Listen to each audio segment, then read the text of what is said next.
First ever factory outlet, Chandanagar, Mukunda Jewelers. Opening soon. No making charges. మీకు డబ్బు రావాలని ఎవరికి? మీకు. నాకు డబ్బు వచ్చింది ఆల్రెడీ, ఎనఫ్.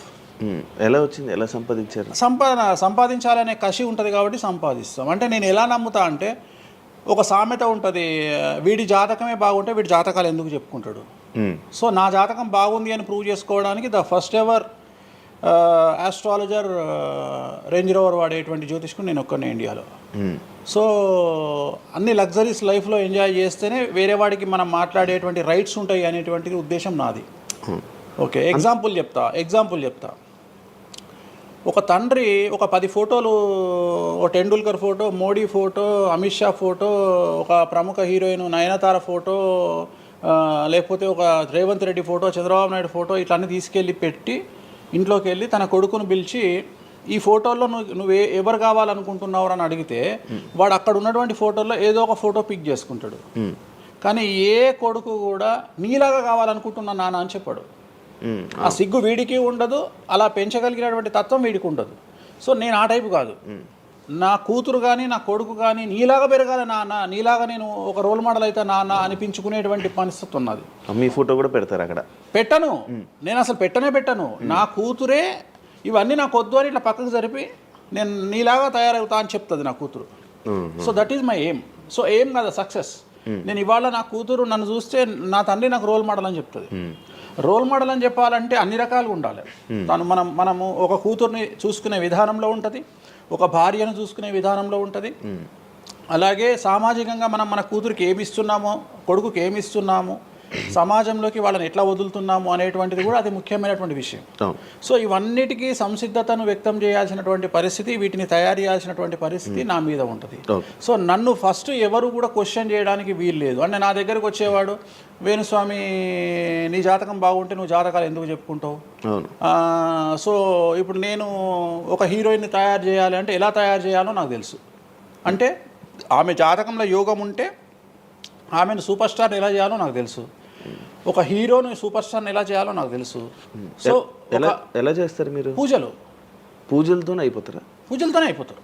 అంటే వాళ్ళకి టాలెంట్ అవసరం లేదు? వాళ్ళకి టాలెంట్ జాతకం ఉంటేనే అంటున్నా కదా, యోగం ఉంటేనే అవుతారు కదా. జాతకంలో ఉంటుందని ఉంటుంది, ఒకవేళ ఉన్నదని మనకు కనిపించింది. అవును, వాళ్ళకి ఒకవేళ టాలెంట్ లేకపోతే అసలు టాలెంట్ అనేది ఇండస్ట్రీలో ఎవరికీ ఉండదు. Practice makes perfect. ఓకే, దానంత పనికి మాలిన మాట ఇంకోటి లేదు. శివ రాగానే ఫస్ట్ ఇంటర్వ్యూలోనే ఇరగదీయడు. శివ 1వ ఇంటర్వ్యూకు, శివ 100వ ఇంటర్వ్యూకు నక్కకు నాగలో అనుకున్నంత తేడా ఉంటుంది. మరి శివ ఫస్ట్ ఇంటర్వ్యూలోనే టాలెంట్ ఇరగదీసిండా? Practice makes perfect. అంత ఛాన్స్ ఇవ్వట్లేదు కదా ఇప్పుడు ఇండస్ట్రీలో. ఎవరు ఇక్కడికి వచ్చి ప్రాక్టీస్ చేసుకుంటామంటే ఛాన్సులు రావట్లేదు కదా. ఆటోమేటిక్గా టాలెంట్ అనేది మనము ప్లే చేస్తున్న రోల్స్ను బట్టి వస్తుంది. డైరెక్ట్గా అల్లు అర్జున్ గంగోత్రి సినిమాలో చూసిన అల్లు అర్జున్కు, పుష్ప 3లో చూసిన అల్లు అర్జున్కు కోడిపిల్ల లెక్క కళ్ళు తిరిగి కింద పడతాం అందరం. ఆయన హావభావాలు కానీ, ఆయన ముఖవర్చస్సు కానీ, గంగోత్రి సినిమాలో ఉన్నటువంటి అల్లు అర్జున్కు, పుష్ప 3కి. మరి గంగోత్రిలోనే పుష్ప 3 లాగా ఎందుకు లేడు అల్లు అర్జున్ అంటే? మరి అప్పుడు టాలెంట్ లేదా? సో ఇక్కడ ప్రాక్టీస్ మేక్స్ పర్ఫెక్ట్. అంటే కొన్ని పనికి మాలినటువంటి మాటలు మాట్లాడేటువంటి ఎప్పుడో 50 ఏళ్ళ కింద సామెతలను తీసుకొచ్చి రుద్దే ప్రయత్నం చేస్తారు. సో ఇక్కడ టాలెంట్ అనేది పక్కన పెడదాం, అవకాశం ముఖ్యం. నువ్వు టాలెంట్ ప్రూవ్ చేసుకోవాలంటే అవకాశం ముఖ్యం. శివ అనేవాడు యాంకరింగ్లో తోపు తురుము అని ప్రూవ్ చేసుకోవాలంటే అవకాశం ముఖ్యం. అవకాశం లేకపోతే శివలో టాలెంట్ ఉండదు, ఆ టాలెంట్ డెవలప్మెంట్ ఉండదు. సో ఇక్కడ ఏంది అంటే అవకాశాలు రావడం కోసం మనం ప్రయత్నం చేస్తాం.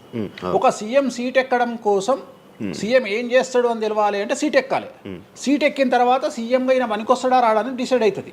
అట్లనే ఒక అమ్మాయి హీరోయిన్ అయిన తర్వాత ఈ అమ్మాయికి అంత సీన్ ఉందా లేదా అనే విషయం తెలుస్తుంది. సో మనం కనుక నయనతారని తీసుకున్నా, సమంతని తీసుకున్నా, ఏ హీరోయిన్ తీసుకున్నా, ఏ హీరోని తీసుకున్నా, వాళ్ళ ఫస్ట్ సినిమాకు, వాళ్ళ 3వ సినిమాకు, వాళ్ళ 30వ సినిమాకు ఎక్స్ట్రీమ్ చేంజెస్ ఉంటాయి. సో ఇవన్నీ ఎట్లా వస్తున్నాయి అంటే ఫస్ట్ సినిమాకి టాలెంట్ లేదు, వాళ్ళు సానబట్టబడతారు. వాళ్ళకు వచ్చేటువంటి క్యారెక్టర్ల ద్వారా వాళ్ళు ఆ లెవెల్కి వస్తారు. అట్లనే ఒక గ్రామస్థాయి సర్పంచ్ నుండి స్టార్ట్ అయినటువంటి వ్యక్తి వాళ్ళ రాష్ట్రానికి, తెలంగాణకు ముఖ్యమంత్రి అయిన రేవంత్ రెడ్డి అంటే ఆయన ప్లానింగు, ఆయన ఎట్లా చేయాలి, ఎట్లా సీఎం కావాలి అనే ఆలోచనల ద్వారా ఇక్కడికి వచ్చిండు.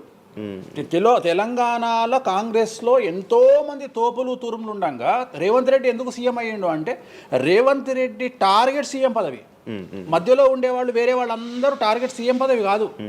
కానీ రేవంత్ రెడ్డి మాత్రమే అన్ని కష్టాలు పడ్డాడు, రేవంత్ రెడ్డి మాత్రమే సీఎం టార్గెట్ చేసుకొని వాళ్ళ పదవి వచ్చింది. సో ఇది ప్రాక్టీస్ మేక్స్ పర్ఫెక్ట్.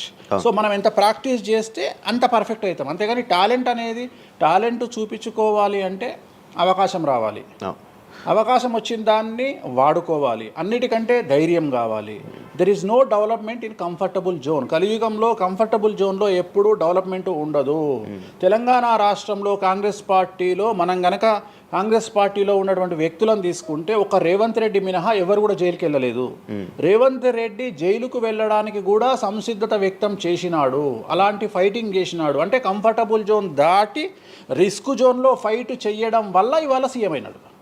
మిగతా వాళ్ళందరూ ఎక్కడనో దగ్గర భయపడ్డమో బాధపడ్డమో వెనకడిగేయడం వల్లనో వాళ్ళు అక్కడనే ఉండిపోయారు. ఈయన మాత్రమే జైలుకు వెళ్ళి మరీ ఫైట్ చేసి వాళ్ళ సీఎం అయ్యాడు. అంటే ఎవరైతే కష్టపడతారో వాళ్ళకు ఫలితం దక్కుతుంది, ఎవరైతే కంఫర్టబుల్ జోన్లో ఉంటారో వాళ్ళు కంఫర్ట్ లెవెల్ అట్లనే ఉంటుంది. సో సమాజంలో మనం బయటికి వచ్చి ఫైట్ చేసి అన్నిటినీ ఎదుర్కొని 10 మందితో దొబ్బులు తిని సోషల్ మీడియాలో దొబ్బించుకొని కింద కామెంట్లు పెట్టించుకొని బండనాయదవా దొంగనాయదవా అని కామెంట్లు పెట్టించుకొని సో ఇవన్నీ ఓవర్కమ్ అయ్యి సమాజాన్ని అర్థం చేసుకొని ఓహో వీళ్ళంతా పనికి మాలిన వెధవలు కామెంట్ల రూపంలోనే ఉంటారు అని మనం ఫైట్ చేస్తూ ముందుకు వెళ్తేనే మనకు లైఫ్ దొరుకుతుంది. ఇప్పుడు రేవంత్ రెడ్డి గారి గురించి మాట్లాడారు కాబట్టి ప్రజెంట్ జనాల్లోని నెగిటివిటీ నేను ప్రిడిక్షన్స్ని కానీ వేరే వాటిని చెప్పట్లా. నేను ఒక మంచి విషయాన్ని తీసుకొని మాత్రమే చెప్తా ఉన్నా. నేను మంచి విషయాన్ని మాత్రమే తీసుకొని చెప్తాను. వేణుస్వామి గారు ఎప్పుడు అంటే లైక్ ఇందాక మాట్లాడుతున్నట్టు హీరోయిన్లు మనం టాలెంట్ ఉన్న వాళ్ళు చేస్తాం. ఎక్కువ వేణుస్వామి దగ్గర చేసుకున్న యాక్ట్రెస్ అమ్మాయిలే ఎందుకు వచ్చి చేయించుకుంటుంటారు పూజలు వేణుస్వామి గారి దగ్గర? ఒక రాజు కావాలంటే రాజ్యం కావాలి, ఒక రాణి కావాలంటే రాజు ఉంటే సరిపోతుంది. అర్థం కాలేదా? ఒక వ్యక్తి రాజు కావాలంటే రాజ్యాన్ని సంపాదించాలి. రాజ్యాన్ని సంపాదించాలంటే సగం జీవితం సంక నాకిపోతుంది ఒక వ్యక్తికి. అంటే శివ అనే వ్యక్తి ఒక 100 కోట్ల రూపాయలు సంపాదించాలంటే సగం జీవితం సంక నాకిపోతుంది. అవును, రైట్. కానీ శివను పెళ్లి చేసుకోవడానికి ఒక అమ్మాయికి మ్యాక్సిమం 10 మినిట్స్ చాలు. ఎస్, అంటే శివ నచ్చితే చాలు, శివకు అమ్మాయి నచ్చితే చాలు, పని అయిపోయింది. అంటే 10 నిమిషాల్లో ఆ అమ్మాయి 100 కోట్ల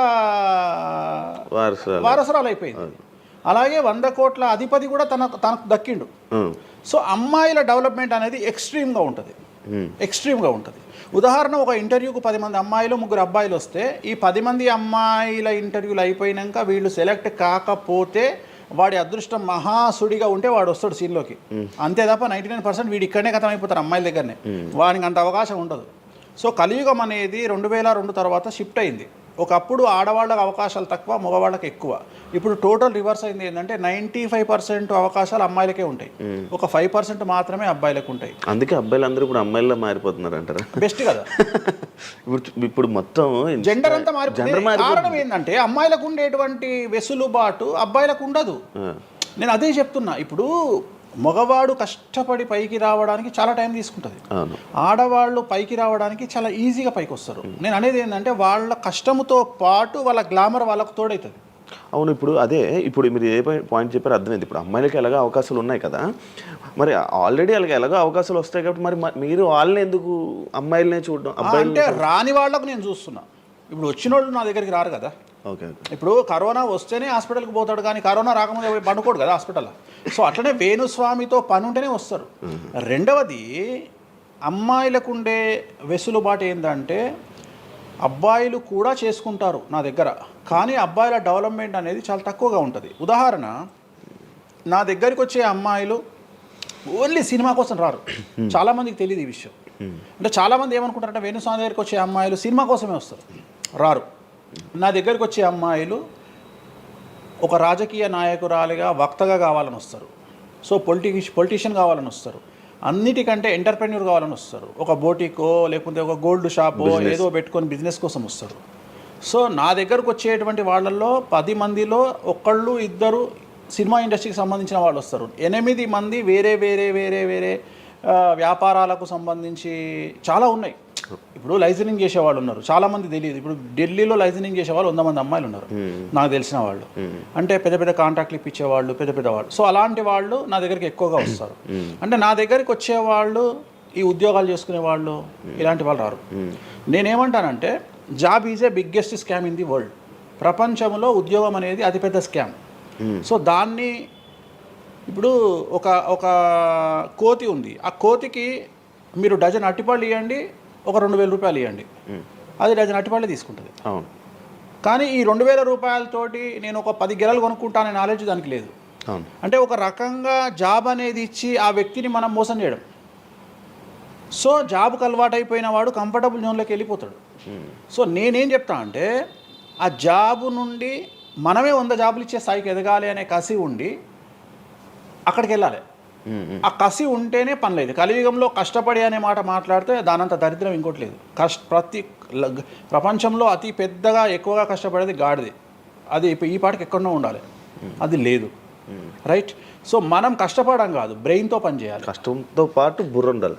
కష్టం అనేది పనిచేయదు. నేను ఏమంటున్నానంటే మన ఈ ప్రపంచంలో బాగా కష్టపడేటువంటి మనిషి డ్రైనేజీలోకి దిగి పనిచేసేటువంటి సేవకుడు. సో ఆయన పడే కష్టానికి పర్ డే 10 లక్షలు ఇచ్చినా తక్కువనే. కానీ మనం ఆయనకి అట్లా ఇవ్వట్లా. అంటే ఇక్కడ బ్రెయిన్తో పనిచేసే వాడికే డబ్బు మిగులుతుంది. నేను మాట్లాడేది బ్రెయిన్తో. కానీ అమ్మాయిలకు బ్రెయిన్ కంటే కూడా వాళ్ళ అందముతో పనిచేస్తే డబ్బులు దొరుకుతాయి.